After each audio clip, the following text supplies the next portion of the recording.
Hello friends, welcome to my YouTube channel. और आज के इस वीडियो में हम बात करने वाले हैं फैक्टर्स इन्फ्लुएंसिंग कोरोजन। तो कौन कौन से ऐसे फैक्टर्स हैं जो कोरोजन को इन्फ्लुएंस करते हैं, यानी कि कोरोजन की रेट को बढ़ा सकते हैं, घटा सकते हैं, इस बारे में हम बात करेंगे। तो यहाँ पे दो तरह के फैक्टर्स हैं जो कोरोजन की रेट को इन्फ्लुएंस करते हैं। फर्स्ट है nature of metal and second है एनवायरमेंटल बेस्ड कंडीशन। तो इन दोनों फैक्टर्स के बारे में हम बात करने वाले हैं आज। तो फर्स्ट है नेचर ऑफ मेटल। तो मेटल का नेचर किस तरह से कोरोजन को इफ़ेक्ट कर सकता है वो हमें पढ़ना है। इसके अंदर फर्स्ट टॉपिक है state of metal. The smaller the gain size of metal greater will be it's corrosion. तो जितना छोटा गेन साइज होगा मेटल का उतना ही ज़्यादा कोरोजन रेट रहेगी। ठीक है। सेकेंड पॉइंट है purity of metal.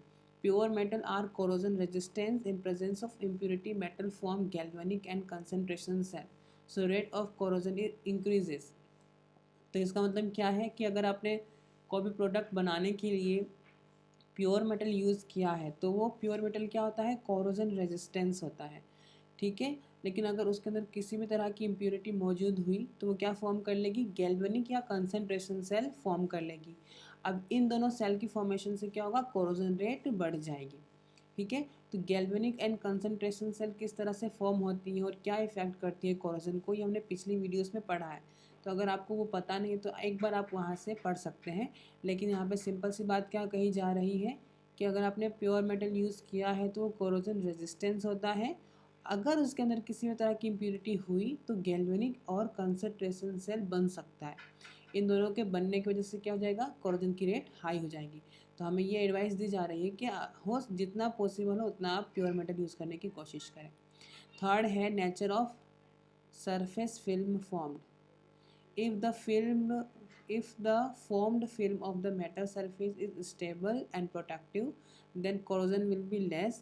if the film is unstable and unprotective, then there will be more corrosion। तो इसका मतलब क्या है, तो सबसे पहले हमने ये पढ़ रखा है कि जब भी मेटल अपने आसपास के एनवायरमेंटल में जो ऑक्सीजन और मॉइस्चर होता है उससे रिएक्ट करता है तो उसके ऊपर एक फिल्म बन जाती है, एक लेयर बन जाती है। ठीक है।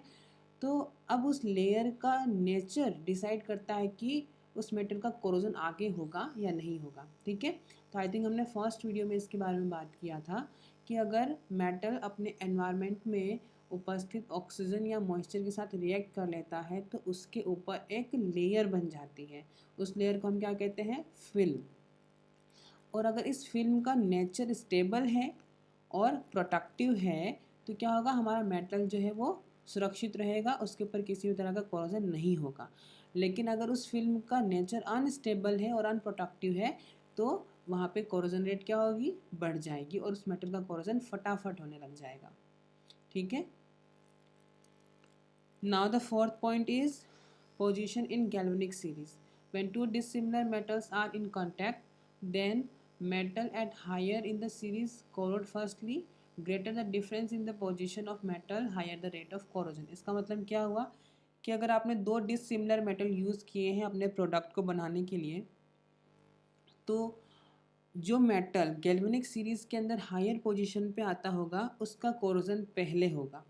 ये तो हो गई एक बात। और दूसरी बात क्या कही है इन्होंने, greater the difference in the position of metal the higher the rate of corrosion. इसका मतलब क्या है कि आपने जो दो डिसिमिलर मेटल यूज़ किए हैं तो उनके पोजीशन में अगर ज़्यादा डिफरेंस है, पोजीशन कहाँ पे, गैल्वेनिक सीरीज़ के अंदर। ठीक है। तो अगर गैल्वेनिक सीरीज़ के अंदर उन दोनों मेटल के पोजीशन में जितना ज़्यादा गैप रहेगा उतना ही ज़्यादा रेट ऑफ कोरोजन रहेगी। तो हमें इसमें क्या सलाह दी जा रही है कि हो सके तो आप दो डिसिमिलर मेटल्स को यूज़ ना करें, लेकिन अगर आप करते भी हैं तो आप उन दोनों मेटल का यूज़ करें जिनकी पोजीशन में ज़्यादा डिफरेंस नहीं हो गैल्वेनिक सीरीज़ के अंदर। ठीक है। तो जितना ज़्यादा पोजीशन में गैप रहेगा रेट ऑफ कोरोजन भी उतनी ज़्यादा ही रहेगी। Now the next point is area of anode and cathode. Smaller the anodic area, higher will be the rate of corrosion, because rate of corrosion is proportional to area of cathode upon area of anode। तो ये क्या कह रहे हैं कि अगर आपका anode छोटा है तो कोरोजन क्या होगा, ज़्यादा होगा। अगर आपका एनोड बड़ा है तो कोरोजन रेट क्या रहेगी, कम रहेगी। क्यों, क्योंकि rate of corrosion is proportional to area of cathode upon area of anode. तो अगर एनोड बड़ा है तो डिवाइड करने पर आंसर क्या आएगा, छोटा आएगा। इसका मतलब क्या है, रेट ऑफ कोरोजन कम है। ठीक है, तो एनोड बड़ा होगा तो रेट ऑफ कोरोजन कम होगा, एनोड छोटा होगा तो रेट ऑफ कोरोजन ज़्यादा होगा। तो हमें ये सलाह दी जा रही है कि अगर पॉसिबल हो तो आप एनोड को लार्ज रखिए एज कंपैरिजन टू कैथोड। 6 है all voltage, if the cathode is soft then all voltage for evolution of hydrogen is very high and corrosion is slow. तो ये क्या कह रहे हैं कि अगर आपका कैथोड सॉफ्ट है तो उसके इवोल्यूशन ऑफ हाइड्रोजन के लिए आपको ज़्यादा वोल्टेज देनी पड़ेगी, और उस ज़्यादा वोल्टेज देने की वजह से क्या होगा, कोरोजन की जो रेट है वो होगी स्लो। ठीक है, तो ओवर वोल्टेज की वजह से क्या होगा, rate of corrosion will become slow. ठीक है, तो ये 6 पॉइंट हमने पढ़ लिए नेचर ऑफ मेटल के अंदर, कि मेटल का नेचर किस तरह से कोरोजन को इफेक्ट करता है। अब हमें पढ़ना है एनवायरमेंटल बेस्ड फैक्टर। तो एनवायरमेंटल में से कौन कौन से फैक्टर्स हैं जो कोरोजन को इन्फ्लुएंस करते हैं। फर्स्ट है pH, the rate of corrosion is low for most of the metal in alkaline medium and increases with the decrease in pH. तो ये क्या बोल रहे हैं कि जितना आपके एनवायरमेंट का पीएच कम होगा उतनी ही ज़्यादा रेट ऑफ कोरोजन रहेगी। ठीक है, टेम्परेचर से क्या इफेक्ट पड़ता है, rate of corrosion is increases with the temperature increases. इसका मतलब है कि जैसे जैसे टेम्परेचर बढ़ेगा वैसे वैसे रेट ऑफ कोरोजन भी बढ़ेगी। थर्ड पॉइंट है effect of oxygen, presence of oxygen affect the rate of corrosion. बिल्कुल, ऑक्सीजन की प्रेजेंट कोरोजन के रेट को इफेक्ट करती है। The metal immersed in solution which dissolve of oxygen in less amount there will be then the part of metal get corroded. तो इसका मतलब क्या है कि अगर आपने अपने मेटल को किसी सॉल्यूशन में इमर्ज कर रखा है, एक सॉल्यूशन के अंदर आपने उस मेटल को डुबो रखा है, तो उसके अंदर दो पार्ट हो सकते हैं। एक पार्ट वो होगा जो ऑक्सीजन के ज़्यादा कांटेक्ट में हो, और दूसरा पार्ट वो होगा जो ऑक्सीजन के साथ कम कांटेक्ट में हो।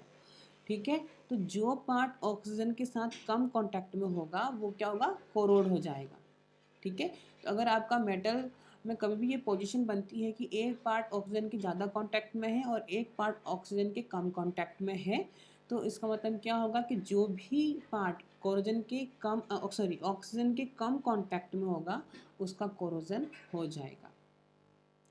Effect of moisture for topic, higher the moisture content greater the rate of corrosion. तो जितना ज़्यादा मॉइस्चर रहेगा कोरोजन रेट भी उतनी ज़्यादा ही रहेगी। Presence of impurities in atmosphere, तो अगर आपके एटमॉस्फेयर में कुछ इम्प्योरिटीज़ मौजूद हैं जैसे H2S हो गई, SO2 हो गई और CO2 हो गई, तो इस तरह की गैसेस क्या करती हैं, कोरोजन की रेट को इंक्रीज़ करती हैं। तो ये है एनवायरमेंटल में ऐसे कौन कौन से फैक्टर्स हैं जो कोरोजन रेट को इफ़ेक्ट करती है। तो इन सभी फैक्टर को हमें ध्यान में अगर हम रखें तो हमारा जो फाइनल प्रोडक्ट बन के जो आएगा वो फ्यूचर में उसकी कोरोजन होने के चांसेस कम रहेंगे, या फिर जब भी कोरोजन स्टार्ट हो भी गया तो उस कोरोजन की रेट क्या होगी, बहुत कम होगी, तो हम उसको कंट्रोल कर पाएंगे। ठीक है, अब नेक्स्ट वीडियो में हम पढ़ने वाले हैं प्रोटेक्शन मेथड्स अगेंस्ट कोरोजन।